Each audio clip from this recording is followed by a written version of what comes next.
yo en dos oportunidades de donde soy oriundo, y al mismo tiempo también he tenido la oportunidad de laborar en instituciones públicas, ¿no? Que están ligadas con el Estado, en el gobierno regional de San Martín, ¿no?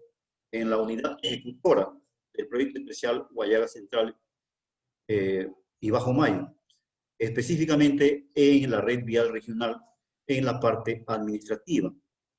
Y finalmente también tenemos la experiencia de haber trabajado en el sector educación, ¿no?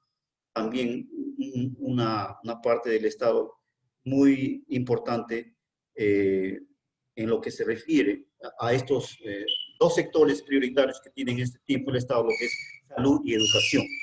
De manera que lo que vamos a buscar en estos 45 minutos de transmisión de experiencias y conocimientos es interactuar. El tema que nos reúne en esta tarde es amplio y hemos tratado de reunir en unas diapositivas lo que nos parece quizás a nosotros lo más importante, pero hay muchos temas que quedan todavía sueltos, que se van a ir viendo más adelante, y lo que vamos a sugerirles y pedirles a nuestros participantes es de que a través del Facebook o del medio que estén utilizando nos hagan llegar sus inquietudes, sus preguntas, para poder ir absorbiéndolas y al mismo tiempo compartiendo con cada uno de ustedes. Creo que eso nos va a ayudar para poder hacer mucho más interesante, más didáctico y más entendible esta reunión en la cual tenemos en esta hora. Bien, entonces, en esta primera sesión de las 5 que vamos a tener en este curso de gestión pública, vamos a, eh, vamos a hablar sobre lo que es el Estado. Eh, en los textos y en las referencias que usted puede encontrar en el Internet, vamos a encontrar una infinidad de definiciones del Estado. Y una de ellas, pues, tiene que ver, habla sobre que para que pueda ser considerado Estado, en este caso, tiene que reunir o tener tres elementos, ¿no? En este caso, tiene que contar con un territorio, ¿sí? Con una población y con un poder. En este caso, el poder que se va a encargar de el gobierno o autogobierno, ¿no? De este Estado. De manera que en el caso de Estado tenemos ejemplos diversos, ¿no? Los estados pueden ser desde los más pequeños como también hasta los más extensos. Así que tenemos, por ejemplo, en el caso de, como ejemplo, el Vaticano, ¿no? El Vaticano es una ciudad y es un estado al mismo tiempo.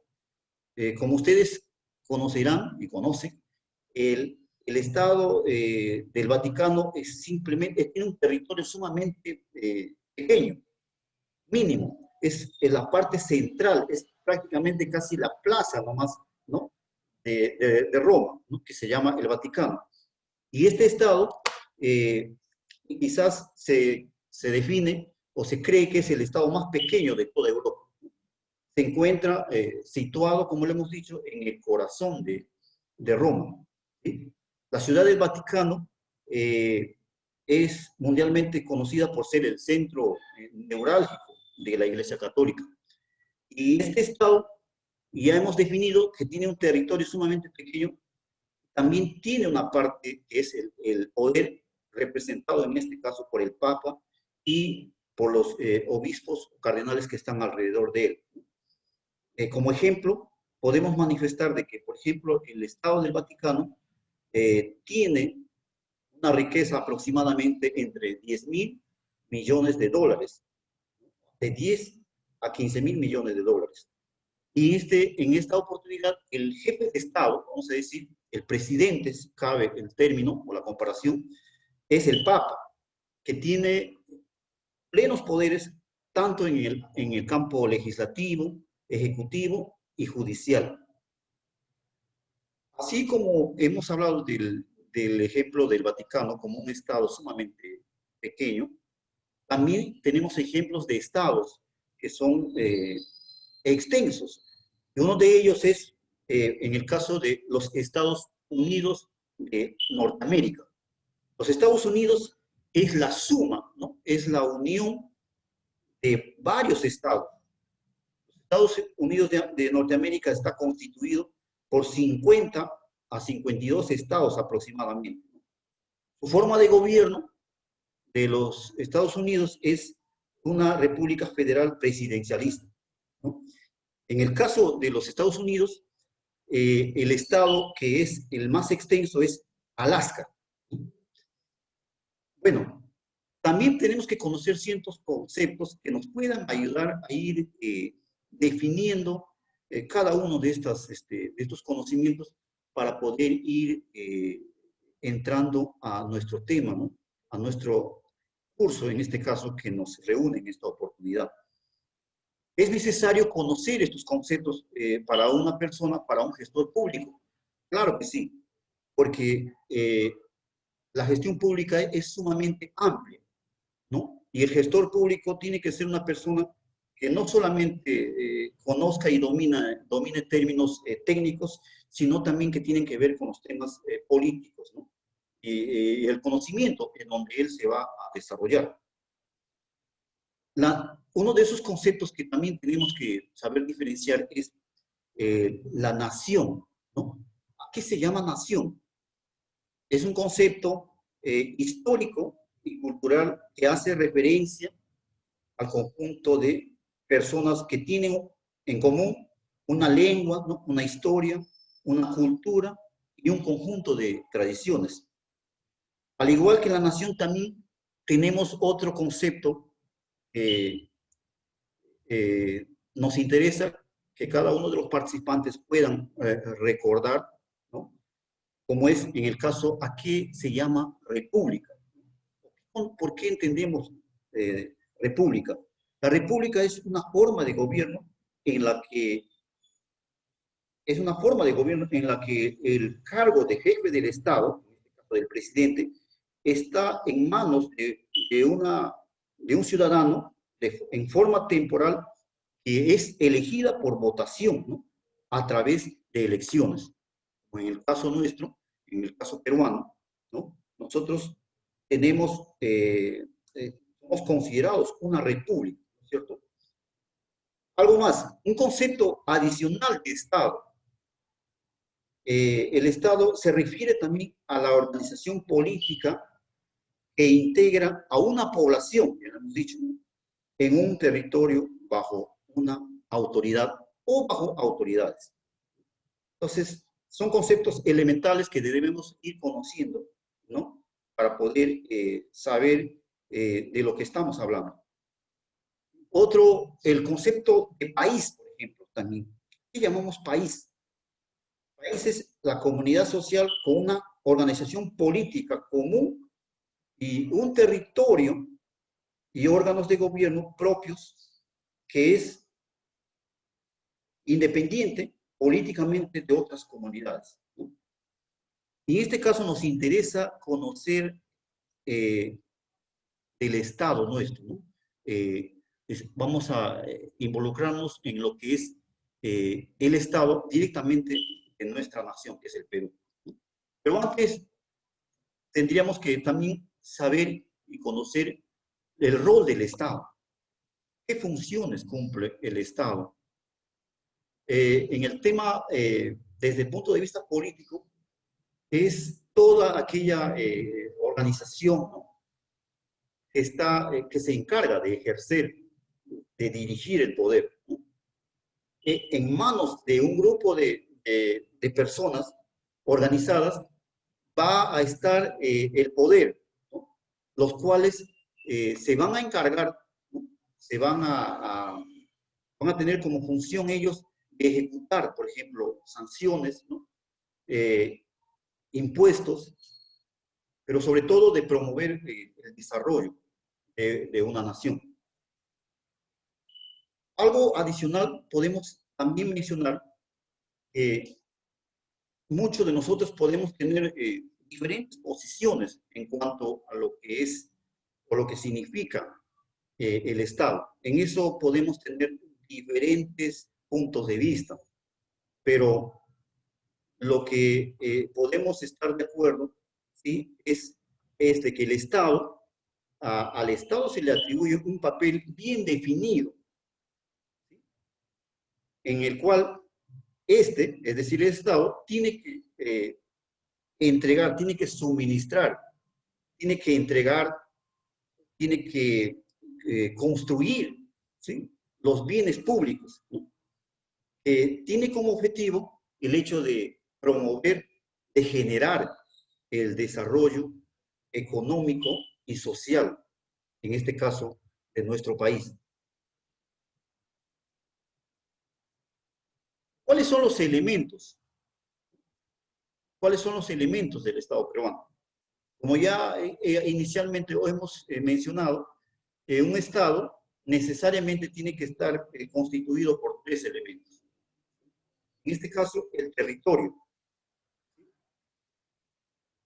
El territorio viene a ser el espacio, ¿no?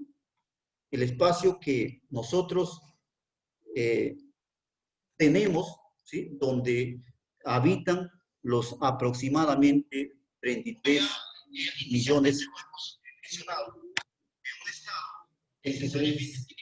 33 millones de habitantes que aproximadamente tenemos en este momento. A ver un momentito. Entonces, decíamos que el territorio se entiende que es el espacio físico donde va a habitar la población, ¿cierto? Puede ser geográficamente un lugar de aspecto continental o puede ser una isla, ¿no? Pero necesariamente tiene que ser un territorio permanente. Continuamos. Y tenemos también la población. La población que es el conjunto, ¿no? Que habitan a lo largo del territorio.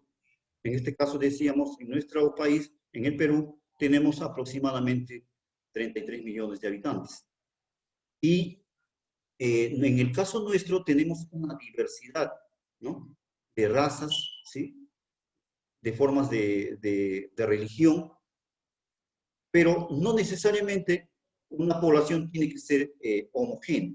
Puede haber, en el caso de nosotros, tenemos en la selva, ¿sí? Nuestras comunidades nativas, como también en la sierra, ¿sí? Aquellas comunidades altoandinas. Y lo que nos vamos a involucrar en esta tarde es en cuanto al tercer elemento, que es, en este caso lo llamamos el poder, ¿no? Que es la capacidad, ¿sí? En la manera como nosotros como peruanos nos vamos a autogobernar, cómo nosotros a través de las instituciones, de los poderes que lo tenemos ya instalado en nuestra nación, vamos a irnos desarrollándonos. Entonces, acá tenemos un concepto de poder, de los muchos que hemos encontrado durante este proceso de búsqueda, ¿no? De estos conceptos. Y lo que nos interesa en esta reunión es conocer cómo estamos organizados, cómo el Estado peruano se ha organizado. Y decíamos de que uno de los elementos, quizás el más importante, es el poder. Y hay un principio, ¿no? Que rige en nuestra nación, que es la división de poderes. Esta división de poderes se entiende que se da para que pueda haber un equilibrio, ¿sí? A la hora del desarrollo de los procesos que se puedan dar en nuestro país, para que no haya la prevalencia, ¿sí? O el superpoder de uno de ellos. Por eso es que se ha visto conveniente de que nuestra nación tenga y esté constituido por tres poderes, tenemos en este caso, ¿sí?, el poder legislativo, ¿sí?, el ejecutivo y el judicial. Todos nosotros ya lo conocemos. Y cada uno de estos poderes tiene su ámbito de acción, ¿sí? En este caso vamos a poder analizar y hacer un pequeño recuento del poder legislativo inicialmente. El poder legislativo básicamente está representado por el Congreso, ¿no? En este caso, el Congreso de la República. ¿Sí? Aquellos representantes que son elegidos, ¿no?, mediante elecciones. ¿Cómo está organizado? ¿Cuáles son los niveles que tiene nuestro Congreso? Primero tenemos el Pleno, ¿no? El Pleno, que viene a ser la reunión en estos tiempos, que tenemos de 130 representantes de diferentes puntos del país. Anteriormente, cuando el Poder Legislativo estaba constituido por dos cámaras, la Cámara de Diputados y Senadores, en aquel tiempo teníamos 180 diputados y 60 senadores, lo que le llamaban, o lo que le llaman la bicameralidad. Hoy en día solamente tenemos un solo pleno que está constituido por 130. Tenemos el Consejo Directivo, que está eh, eh, constituido por el presidente, que es elegido, ¿no?, por todos los congresistas, y a su vez tenemos la mesa directiva. En el caso nuestro, en la actualidad, nuestro Congreso tiene un presidente y 3 vicepresidencias. Hay 3 vicepresidentes. Y algo también que no debe dejar de ser importante es saber, por ejemplo, qué viene a ser la oficialía mayor dentro del Poder Legislativo. El oficial mayor, amigos asistentes, es, vamos a decir, es el gerente general, es la máxima autoridad administrativa del Congreso. Hay mucha inquietud en cuanto a la función que él cumple, ¿no? Y también tenemos las comisiones, ¿no? Hay una infinidad, un gran número de comisiones instaladas, pero de ellas, unas con mayor importancia, ¿no?, como en el caso, por ejemplo, de la Comisión de Presupuesto, ¿sí?, que tiene que ver con el tema económico de nuestro país, la Comisión de Constitución, que tiene que ver con la parte de las leyes, la Comisión de la Mujer, y todo un grupo más de comisiones que tienen cada uno una tarea específica. En cuanto a las funciones, vamos a decir, principales, vitales, que tiene en este caso el Poder Legislativo. El Poder Legislativo básicamente tiene dos funciones, quizás las más importantes: la de fiscalizar y la de legislar, o viceversa. En este caso, cuando hablamos de legislar, el Congreso se encarga de promover, ¿sí?, los proyectos de ley, de elaborar, ¿sí?, leyes que en este caso puedan favorecer, ¿sí?, el desarrollo, ¿sí?, el crecimiento, en este caso, de nuestro país. Para eso es importante que podamos tener, en este caso, representantes, ¿no?, adecuados y preparados para que las leyes que promuevan y que sean aprobadas tengan, pues, una finalidad apuntado hacia las grandes mayorías. Y la otra función, en este caso, es la de fiscalizar.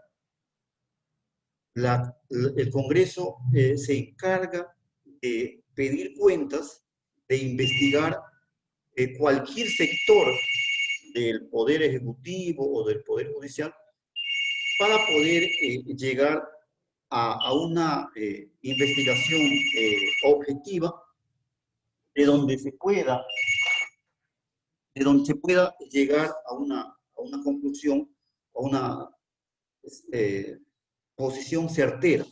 De ahí que hoy en día, por ejemplo, podemos escuchar que en el Congreso hay una gran cantidad de trabajo que hace en este caso, especialmente, por ejemplo, la Comisión de Fiscalización, donde se hace la labor de investigación de las diferentes denuncias o procesos que puedan estar dándose en estos tiempos. Tenemos el Poder Ejecutivo, que es el segundo en este orden que estamos analizando. El Poder Ejecutivo, a diferencia del Poder Legislativo y del Poder Judicial, se va a encargar, tiene, vamos a decir, su nombre mismo lo dice Poder Ejecutivo. Ejecutivo viene de ejecutar. Es el llamado a ejecutar las acciones que tiene previsto en este caso el Estado.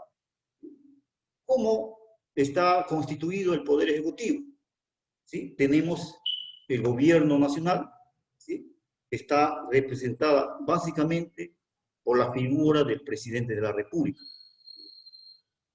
A su vez, él está acompañado, ¿sí? Por todo un equipo que viene a ser el Consejo de Ministros, que son nombrados pues, directamente por el presidente. A su vez, este Consejo de Ministros, tenemos dentro de este grupo, tenemos a un representante que es elegido por el mismo presidente, que es el que va a liderar la presidencia del Consejo de Ministros. Lo que se llama en los países europeos el premier, ¿no? Es un término inglés, ¿no? De ahí su traducción al castellano de primer ministro. Ahora, ¿dónde radica la importancia de la presidencia del Consejo de Ministros? Su importancia básicamente es por el poder que tiene, que desarrolla, y por la cantidad de organismos o de ministerios que están bajo su mando, ¿no? Dentro de la presidencia del Consejo de Ministros vamos a tener los ministerios, ¿sí? Los organismos públicos, ¿sí?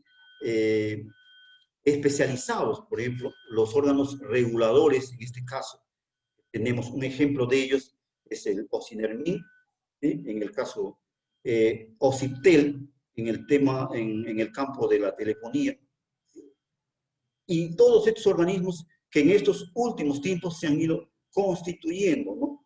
Con un afán de ir mejorando, de ir controlando algunas actividades que de alguna manera el Estado no podía eh, tener un control riguroso sobre ellos.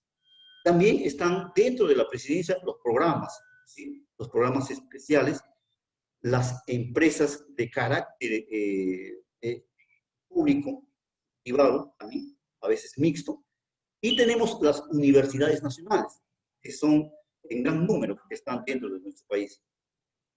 También tenemos aquellas entidades administrativas de fondos intangibles. En este rubro tenemos, por ejemplo, la ONP, el organismo que se encarga, ¿sí? Que hoy en día está muy en boga, ¿sí? Y bueno, que en su momento veremos cómo termina este proceso. Siguiendo con el desarrollo de nuestro tema, el Estado, de la organización del Estado peruano, podemos mencionar ahora el Poder Judicial. El Poder Judicial, aquel poder también tiene a nivel nacional toda una cobertura. Ellos se encargan, entre otras cosas, de administrar la justicia en los diferentes ámbitos, ¿sí? Del territorio de nuestro país. ¿Cómo está constituido en este caso? Tenemos la Corte Suprema de Justicia, que es una de las instancias mayores, ¿no? Del Poder Judicial. Tenemos la Academia de la Magistratura, que es aquella organismo del Poder Judicial que se encarga de capacitar, ¿sí? A nuestros jueces, ¿sí? A aquellas personas que se dedican a este campo del derecho. Tenemos también el fuero militar policial, las Cortes Superiores de Justicia, que están instalados básicamente en las capitales del departamento.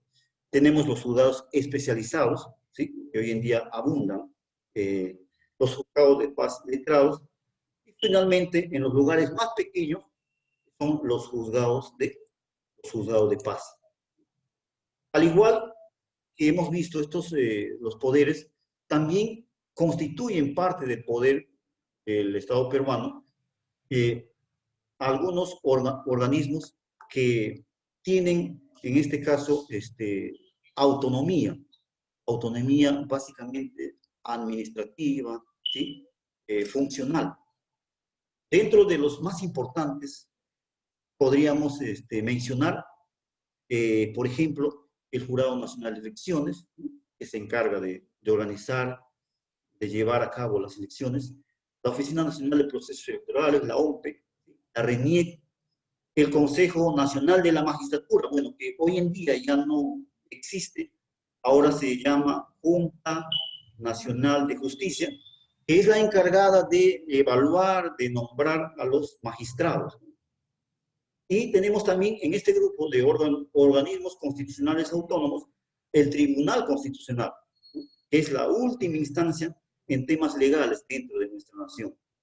El Ministerio Público, la llamada, como muchos lo conocen, la Fiscalía de la Nación, la Defensoría del Pueblo, la Contraloría, el Banco Central de Reserva, que es una institución que se encarga de cautelar la parte de la moneda peruana, y la SBS, ¿no? La Superintendencia de Bancas Seguros.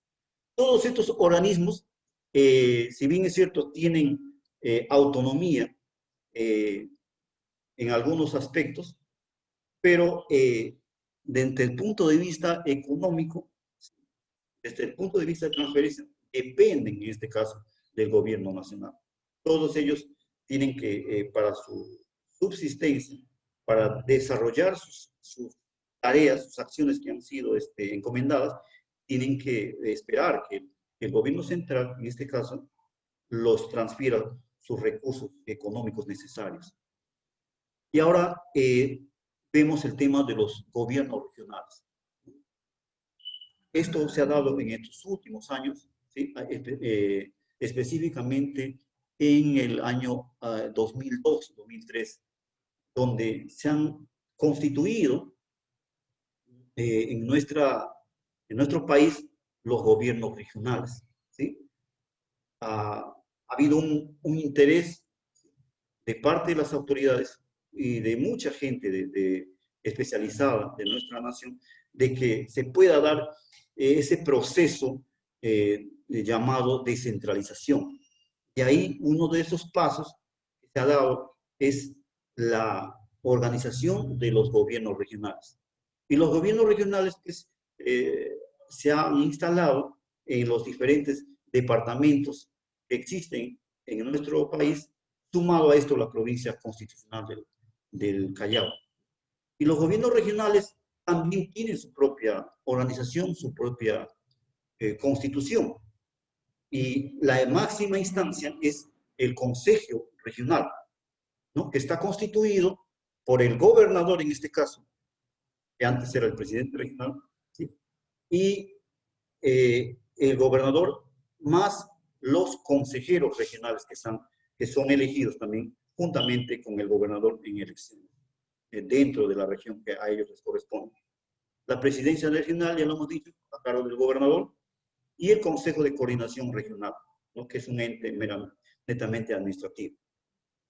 Y la última instancia, en este caso que tenemos, es los gobiernos locales, o más conocidos como las municipalidades. Tenemos en nuestro país los niveles de municipalidades que son mayormente conocidas, las municipalidades provinciales, ¿sí? Y las distritales. Aunque hoy en día también en otras localidades más pequeñas ya se habla de que están constituidas las municipalidades delegadas, ¿no? Con ese afán de ir descentralizando, de ir llegando hasta el lugar más lejano, de tal manera que el Estado pueda tener presencia en estos lugares. En una municipalidad no debemos olvidarnos de que la instancia más importante es el Consejo Municipal, que está constituido por el alcalde y los regidores. Ellos se encargan, por ejemplo, entre otras cosas, de emitir, ¿no?, las ordenanzas, ¿sí?, de aprobar los préstamos que se tiene que hacer la municipalidad, ¿no?, conjuntamente, ¿no?, lógicamente, bajo la dirección y el asesoramiento, en este caso, de los técnicos que forman parte de la municipalidad. Algo también que tenemos que mencionar es que hoy en día los gobiernos locales tienen constituidos empresas de carácter municipal, ¿sí? Una de ellas es, por ejemplo, casi en muchas municipalidades del país, tenemos las empresas que forman parte de la municipalidad que se dedican a lo que es el servicio, ¿sí?, del servicio de agua, ¿no?, y desagüe, los denominadas y conocidos como EMAPAs, ¿no? En la mayoría de nuestras regiones están constituidas estas empresas, ¿no? Anteriormente también teníamos, en el caso del recojo de la basura, ¿sí?, o el servicio de baja policía, también estaba a cargo de las municipalidades. Pero hace buen tiempo ya que esto se ha trasladado a la parte privada. De manera que la municipalidad hoy en día, o las municipalidades, se van dedicando mayormente a lo que es su trabajo de gestión y de mejora de las condiciones de vida de sus pobladores. Y en esta oportunidad tenemos este tema que está íntimamente ligado con el tema del Estado. En el caso de nuestro país, la descentralización. Hay otros temas también que se pudo haber incluido en esta primera sesión, pero por lo extenso que es, no nos ha permitido que forme parte de todo este programa. Por ejemplo, podríamos mencionar lo que es la reforma del Estado, ¿no? Así que nos hemos considerado que la descentralización es un tema que tiene que hablarse, ¿no?, necesariamente, por la importancia que significa en el proceso de desarrollo de nuestro país. Y precisamente el objetivo principal de la descentralización es que, ¿no?, las decisiones que se puedan tomar, ¿no?, en el más alto nivel, especialmente aquellas que tienen que ver con el tema económico, se hagan lo más cerca posible, ¿no?, consultando a la población que se va a beneficiar de estas decisiones, ¿no?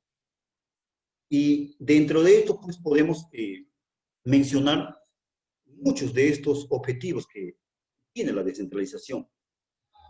Uno de ellos es que la democracia pueda practicarse, pueda desarrollarse en, en todo el país, pero realmente aquella democracia que sea accesible desde el más importante hasta el último poblador del país. Otro de los objetivos de la descentralización es que podamos gozar los peruanos de servicios públicos eficientes, que podamos tener en el caso de salud, por ejemplo, en estos tiempos de pandemia que hemos tenido, y casi la mayoría hemos podido percibir cómo nuestros hospitales han colapsado, si cabe el término.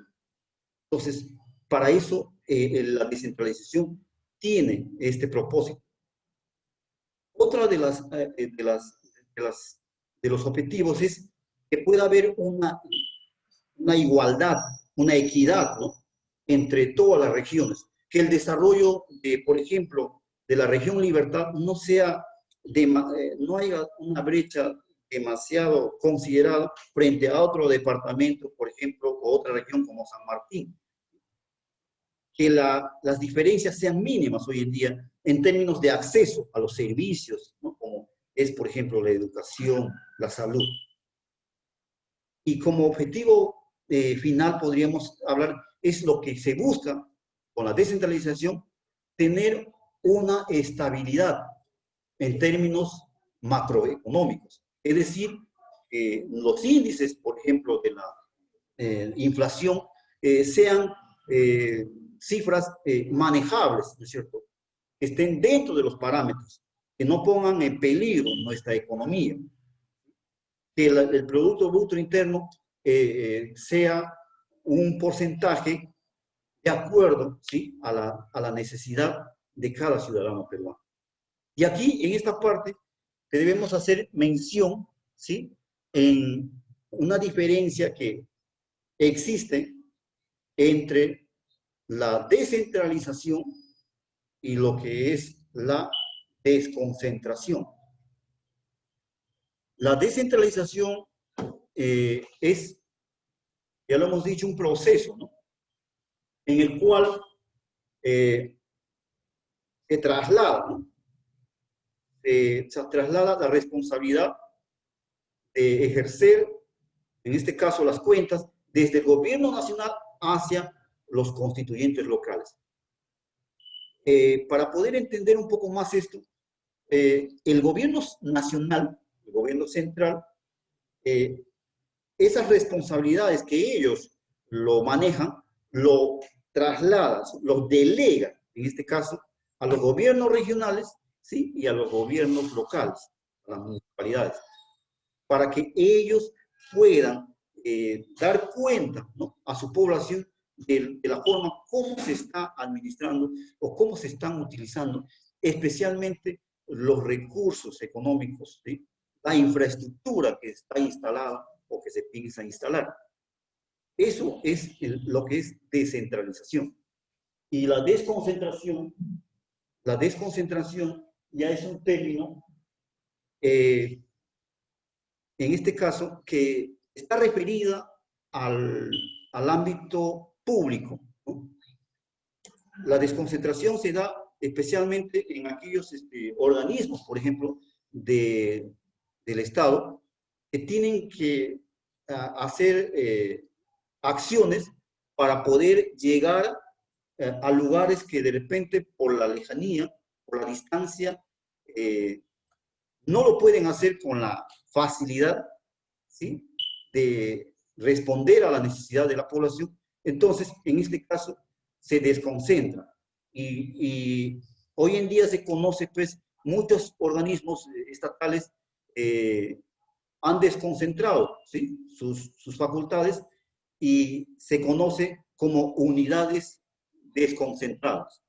Por ejemplo, en el caso de OSINFOR, ¿no?, que es una institución pública, tiene que ver con el control, ¿sí?, de la parte de la flora, en diferentes lugares, por ejemplo, como Puerto Maldonado, ¿sí?, San Martín, Chachapoyas, hay unidades desconcentradas. Quiere decir que estas unidades realizan, ya tienen la capacidad, ya tienen la facultad de poder tomar decisiones sin consultar, sin depender directamente de la sede central que está en Lima. Pero el asunto es de que siguen manteniendo o siguen dependiendo jerárquicamente de la unidad central que está, en este caso, ubicada en la capital de la República. Entonces, decíamos al inicio, cuando hablábamos de descentralización del Estado, este proceso se ha dado el año 2003. 2003, de tal manera que a partir de ese año, los gobiernos regionales, ¿sí?, se han instalado en los diferentes departamentos del país. Antes de este proceso, existían lo que se llama los consejos transitorios de administración regional, que eran, vamos a decir, los gobiernos regionales, pero en este caso nombrados desde la capital, ¿sí?, desde el Ministerio de la Presidencia, en este caso. A partir del 2003, ya los gobiernos regionales han empezado a tomar funciones, ¿sí?, el gobierno central le ha delegado ciertas facultades, ¿sí? Y se han creado, por ejemplo, dentro de los gobiernos regionales, lo que se llama hoy en día, lo que se conoce, las direcciones regionales, ¿sí? Por ejemplo, en el caso del Ministerio de Vivienda, el Ministerio de Salud, hay una dirección regional que hace las funciones, que coordina, ¿no?, directamente con el con el Ministerio de Salud. Entonces, ¿hasta qué punto este proceso de descentralización ha sido eh, funcional, vamos a decir? ¿Ha, ha respondido a las expectativas? Ahí, si bien es cierto, el gobierno central le ha delegado, le ha transferido ciertas poderes, facultades, pero hasta el día de hoy el gobierno central sigue teniendo el control de muchas de estas decisiones. Por ejemplo, en el caso de cuando una empresa que se dedica a la exploración de petróleo necesita una concesión, ¿sí? La concesión va a ser emitida o dada por el gobierno central y entra, en este caso, en un conflicto entre el gobierno regional con el gobierno central. Y de esto tenemos muchos ejemplos. O en el caso, por ejemplo, de las canteras. Cuando hablamos de canteras, aquellos lugares donde eh, existen pues minerales que son muy apreciados, ¿no? En el caso, por ejemplo, cuando se tiene que construir una carretera de interés nacional, eh, se ve que los gobiernos locales o los gobiernos regionales quieren intervenir, pero la ley no permite que ellos puedan prohibir, por ejemplo, la utilización de estas canteras por parte de las empresas que van a construir de repente, por ejemplo, un tramo de una carretera de interés nacional. Para esto, solamente el gobierno nacional está facultado. Y esto genera una serie de conflictos. Y habría que preguntarnos también en este espacio, ¿hasta qué punto está siendo viable este proceso de descentralización? Los gobiernos regionales están eh, respondiendo a las expectativas que se han creado. Si bien es cierto, los gobiernos regionales disponen de recursos, pero cuando se dan situaciones donde se necesita la respuesta inmediata del Estado, eh, muchos de esos gobiernos regionales han dejado mucho que desear. Y un ejemplo de esto es en este proceso, en este tiempo que hemos vivido de la pandemia del coronavirus en nuestro país. Eh, Muchos departamentos, muchas regiones han tenido serios problemas para poder afrontar esta situación. Y el gobierno nacional ha tenido que tomar medidas, ¿no? En algunas regiones, como por ejemplo Arequipa, Lambayeque, para nombrar una, una persona, ¿no?, en este caso un militar, un general, para que sea él el que lidere este proceso de poder dar respuesta a esta pandemia en una determinada región. Entonces, se han dado una serie de situaciones en donde han puesto en tela de juicio la, la idoneidad, en este caso, de nuestros funcionarios, de nuestros gobernantes regionales. Y producto de esto es de que no se ha podido responder en su debido tiempo. Frente a ello, o bien ha tenido que poner un responsable, o el gobierno ha tenido que enviar una especie de intermediario para que sea el nexo entre el gobierno central y, y el gobierno regional. En el caso, hablamos, por ejemplo, de la región San Martín, ha habido una persona, una profesional, que se ha encargado de hacer esta función. Y bueno, hay muchas muchos aspectos que han salido a flote a raíz de este proceso de pandemia, donde tenemos que repreguntarnos y cuestionarnos si realmente este proceso de descentralización está bien enfocado. Porque toda vez va a, va a depender de que esta descentralización realmente funcione para que nuestra nación, el Estado peruano, pueda crecer y pueda recuperarse, ¿no? En estos momentos que estamos viviendo, donde pasamos un proceso económico difícil. Entonces, yo desde acá, como ponente de este tema, podría invocar, ¿no?, a que los que nos están siguiendo, a los asistentes a esta primera sesión, puedan participar. Nos han dado un tiempo límite de aproximadamente 45 minutos y quisiéramos su participación o sus preguntas para poder nosotros responder y poder dar respuesta a cualquier inquietud.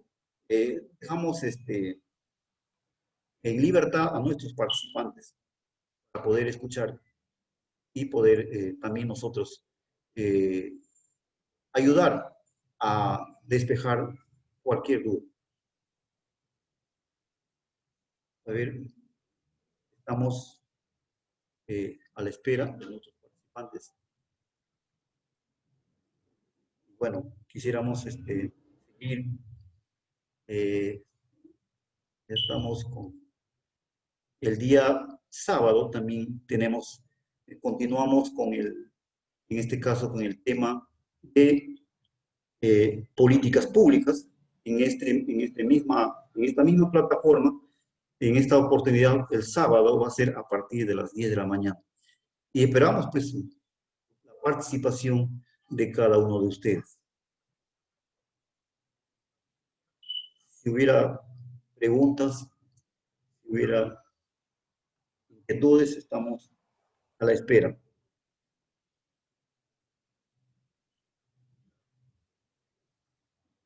A ver si por ahí nos pueden dar alguna sugerencia que podamos mejorar en nuestra próxima sesión para de esta manera. Bueno, en este caso nos preguntan, ¿sí?, si hablamos de un diferente enfoque en la descentralización de poder, ¿cuál cree usted entonces que debería ser o cómo se replantearía? Bueno, vamos a dar respuesta en este caso. Nosotros podemos mencionar que creemos personalmente que debería esta descentralización no tiene que solamente ser el traslado de recursos económicos, sino también funcionales, pero lógicamente cuidando pues que se haga dentro de los términos de tal manera que no genere un desorden o que cada región de repente quiera hacer lo que más le convenga. Entonces, descentralización, no, hemos pasado de un poder central, ¿sí?, a un poder regional. Y lo que nosotros quisiéramos sugerir es de que sea nuestros técnicos, tanto nacionales como regionales, estén más preparados, tanto en la parte técnica como en la parte política, para poder dar respuesta y poder mejorar esta situación de descentralización que podemos vivir. Hay mucha gente que ha pedido, que ha dicho que los gobiernos regionales no están funcionando. Bueno, se tiene que corregir, se tiene que mejorar, y no solamente en la parte funcional y técnica, sino también básicamente en la parte ética, que es un factor muy importante, toda vez que nuestro país ha vivido y vive un proceso de corrupción generalizado que y que nos sigue generando un daño económico alto. Entonces, mi sugerencia, mi idea sería que se pueda rediseñar para que sea más funcional esto, que cada gobierno regional pueda irse haciendo cargo, ¿no? de su región, de sus necesidades, lógicamente con el apoyo, con la, eh, con la ayuda y el apalancamiento del gobierno central. Sí. Nos dicen, en conclusión, los gobiernos locales están limitados para trabajar porque dependen del gobierno central. Bueno, mientras nuestras municipalidades, pues, nuestros gobiernos locales no tengan mayores ingresos, eh, ingresos propios, como se dice, no van a seguir dependiendo, en este caso, de los recursos que el Tesoro Público le transfiere, ¿no? Van a depender del Fondo de Compensación Municipal. Y es tarea también de que cada municipalidad pueda generar, pueda ir creando. ¿De qué manera no tenga una dependencia total, ¿no? Tanto del gobierno regional como del gobierno central? Si hubiera algo más para poder eh, finalizar nuestra intervención.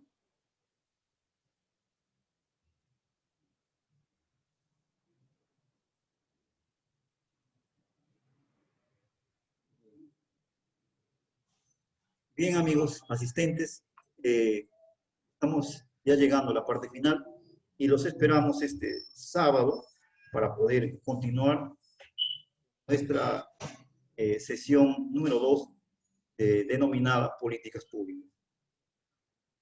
Nos despedimos en esta oportunidad y que tengan un buen día todos ustedes. Muchas gracias por su atención. Gracias.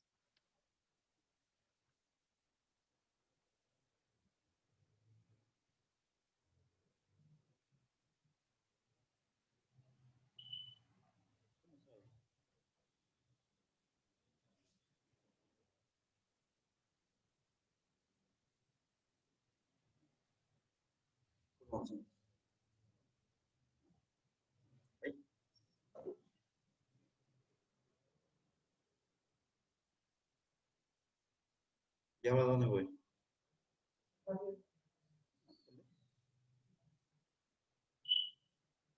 Vamos a finalizar.